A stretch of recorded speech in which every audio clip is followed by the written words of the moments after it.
So without further ado, the tech news! I let the news speak for itself. New graphics cards have been hard to come by in 2020, so photos of a cryptocurrency mining farm equipped with 78 GeForce RTX 3080 graphics cards are, understandably, causing some distress in PC enthusiast circles. The setup was apparently built by Simon Byrne in Las Vegas for around $100,000 US. Wait, they paid him $100,000 or that's how much it cost? That's cost. And when electricity costs are factored in, it's capable of generating $128,000 per year in Ethereum. Quit your job. And what's the price of Ethereum is that counting? Because that's So old Simon could potentially start making money with his disgusting machine about 10 months from now. Why don't you just start mining Bitcoin instead, Simon? It just broke the $28,000 mark. That was a trick. Bitcoin will definitely crash at some point, and then we'll be the rich ones. That's how it works. As long as I sell mine before that. As if the story wasn't bad enough, many reports were claiming that a missing shipment of 500,000 RTX 30 GPUs was found in South Korea. But it turned out the original article was a joke, haha, posted for Spain's version of April Fool's Day, which isn't in April. You have been fooled. When will the madness end? When the RTX 3080 Ti releases. It will fix everything. It's our greatest hope. But perhaps we should look even further into the future for some hope, as rumors are starting to proliferate concerning Nvidia's successor to the Ampere architecture, reportedly codenamed Lovelace. Funky town! In case you're wondering, that's not a reference to Linda, but to Ada Lovelace, the English mathematician, writer, and countess. Yes. She's diving into money. And Nvidia's Lovelace cards may be equally impressive. So far, the rumors say that they'll be built on a 5nm node instead of Ampere's 8nm, and the flagship gaming chip, the AD102, will be capable of 66 teraflops of FP32 computing power, around double that of the RTX 3080. How exciting and distracting from our current GPU lacking reality. Lovelace, the very word fills my nostrils with a sweet dream. That's not the delivery I was going for, but hey, we'll take it. And Intel's not giving up hope either, because more leaks have given us potential idea of the performance we can expect from the company's Alder Lake processors.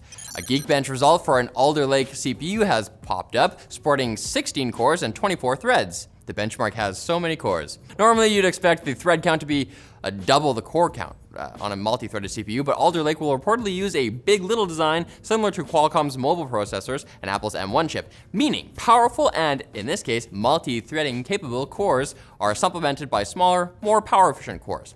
In any case, if these Geekbench results are to be believed, it's a setup that might work for Intel, as there's some discussion that with slightly higher clock speeds, this CPU could outperform AMD's Ryzen 5950X.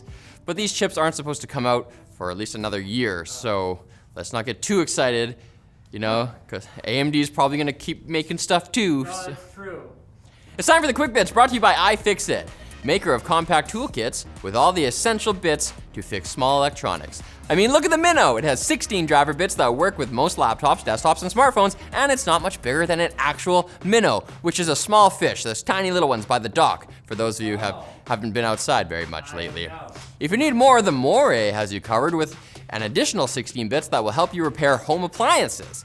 Both have magnetic lids and 4mm swivel top drivers, and we all use them here all the time, and we're cool. So get your own and be like us. Learn more at ifixit.com/Linus. You're so cool, James. He's the coolest. Quick Bits, they're not what you thought they were. LG has announced a new TV technology. It's not OLED or QLED, it's QNED, or the way they want it pronounced, QNED. It's a moped. No-ped. No red, he said. Look, what is this? It's based on mini LED technology and will allow TVs to have up to 2,500 dimming zones. So it's pretty cool, even if we do have to learn another acronym. I'm O-fed up. K-fed. That's the TV technology I'm waiting for. But I think the N has something to do with quantum dot, which is nanosys. Otherwise, NFI know. It's an acronym. Boston Dynamics has taught its Atlas, Spot, and even its ostrich-looking handle robots to not only show off some frankly impressive dance moves, but to do so in perfectly timed collaboration with each other, because they're robots. They don't have individual personalities, and after the war, they'll have something to do on our graves. At least they'll bury us. Last year, Apple filed a lawsuit against a company named Corellium, way cooler name than Apple, which offered virtualized instances of iOS for developers. Well, Corellium has actually won a victory in that legal battle, with a judge throwing out the portion of Apple's lawsuit related to copyright infringement.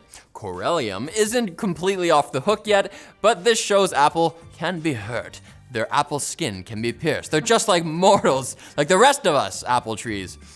Definitely send me a Facebook invite when it's time to storm their campus. See you there. Corellium. Apple did do something good this week though, when it pulled the Vybe Together app off its app store. The app promoted invite-only secret house parties that helped users covertly defy local COVID restrictions and restrictions from their partners against having orgies, which is definitely something you could not do with any other messaging app. Both those things. Plus, this one has Vybe. You wouldn't get it. And it appears that AT&T's experiment involving releasing movies in theaters and on HBO Max on the same day has paid off. Wonder Woman 1984 earned the highest box office opening ever seen during the pandemic, pretty low bar, and broke download scores on the streaming service.